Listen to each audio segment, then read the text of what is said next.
बड़ी update, Israel ने middle east को पूरी तरह से हिलाकर रख दिया है। मिडिल ईस्ट में इजरायली हमलों से अब ईरान में दहशत है। ईरान ने वॉर एक्सरसाइज शुरू कर दी है। यह बड़ी जानकारी सामने आ रही है, जहां इक्तिदार 1402 वॉर एक्सरसाइज ईरान कर रहा है।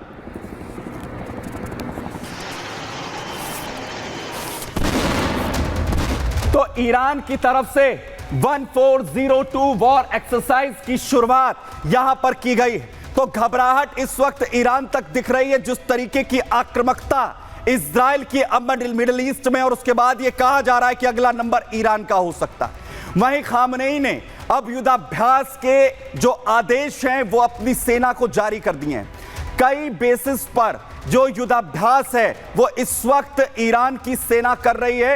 आर्टिलरी के साथ जो प्रैक्टिस है वो इस वक्त की जा रही है। वायु सेना भी जो हवाई हमले हैं उसे लेकर अपना अभ्यास कर रही है, और लगातार एक के बाद एक गोला बारूद दागने की जो एक्सरसाइज है, डिफेंस की जो एक्सरसाइज है वो चल रही है ईरानी सेना की तरफ से। दरअसल इक्तिदार 1402 वॉर एक्सरसाइज जिसकी शुरुआत की गई है, यूएस और इजराइल हमलों से दरअसल ईरान के अंदर दहशत है। ईरान घबराया हुआ है। आर्टिलरी डिफेंस मैकेनिज्म को इस वक्त वो लगातार टेस्ट कर रहा है, और साथ ही इजरायली हमले से खुद को बचाने की कोशिश भी इस युद्धाभ्यास के जरिए है। वहीं गोला बारूद से अपनी युद्ध क्षमता इस वक्त ईरान जांचने की कोशिश कर रहा है कि अगर पलटवार भी यहां पर हो तो उसके बाद बड़ा हमला ईरान की तरफ से हो। लेकिन सबसे बड़ा सवाल यह है कि अगर इजराइल की तरफ से इस बड़े हमले को अंजाम दिया गया और यह न्यूक्लियर वेपन था, तो क्या तबाही अब ज्यादा दूर नहीं है? देखिए जरा।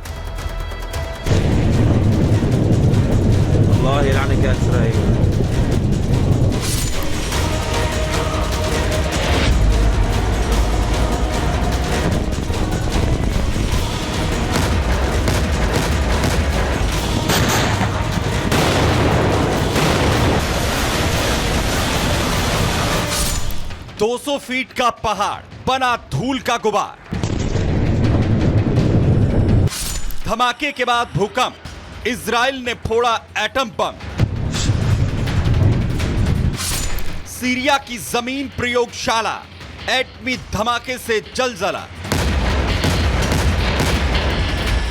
एक धमाका और सब कुछ तबाह।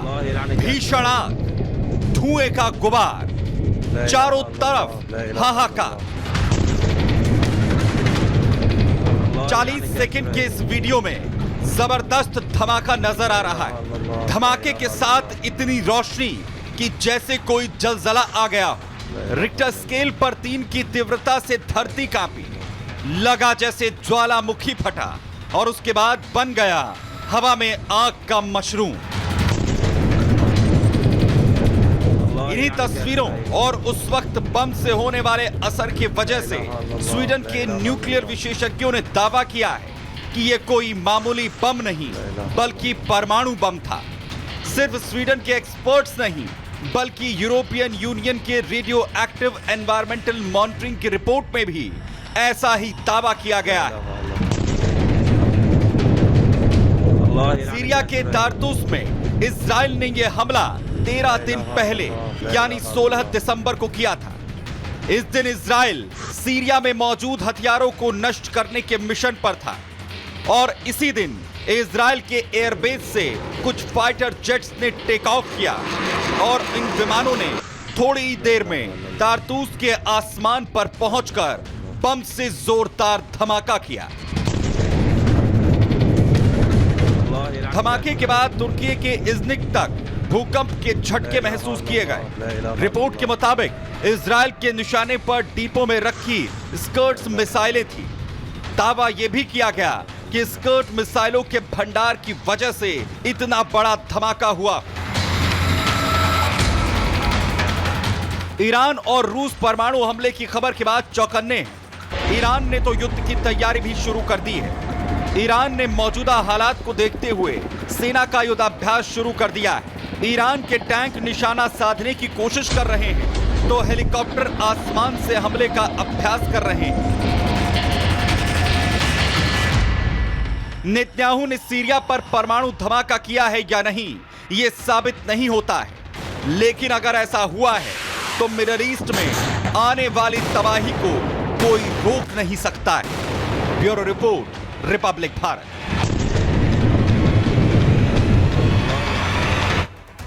तो अगर ये परमाणु हमला था, अगर इसे B-61 का इस्तेमाल किया गया है, तो साफ तौर पर यह कहा जा रहा है कि तबाही बहुत ज्यादा दूर नहीं है।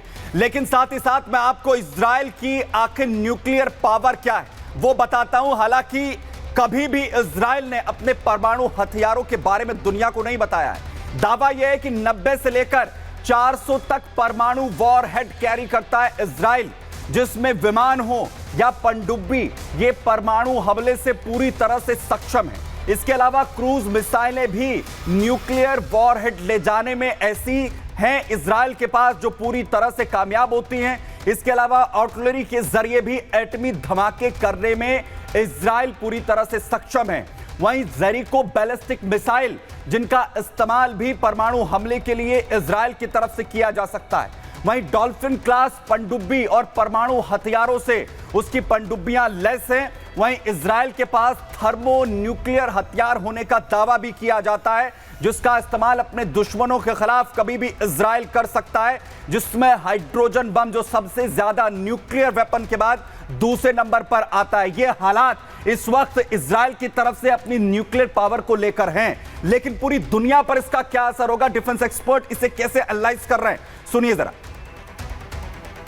इजराइल ने पहले भी सीरिया और इराक के न्यूक्लियर रिएक्टर्स को ध्वस्त किया था 1981 और 2007 में। अब उसने सीरिया के टोटस शहर के ऊपर एक धमाका किया है और लगता है कि ये एक छोटे न्यूक्लियर बम का एक्सप्लोजन है। संकेत कई हैं। पहला कि जो धुआं उठा है उसके बीच में आग और ऊपर मशरूम की शेप वैसा ही जैसा जापान में हुआ था। टर्की और साइप्रस में अचानक रेडिएशन लेवल बढ़ गया है। एक अर्थक्वेक आया है of magnitude 3 on Richter scale और बताया तो ये भी जा रहा है कि शायद B-61 अमेरिकन प्लेन को इसमें यूज किया गया है। इससे लगता है कि मिडिल ईस्ट में न्यूक्लियर अटैक्स का एक ट्रिगर शुरू हो जाएगा।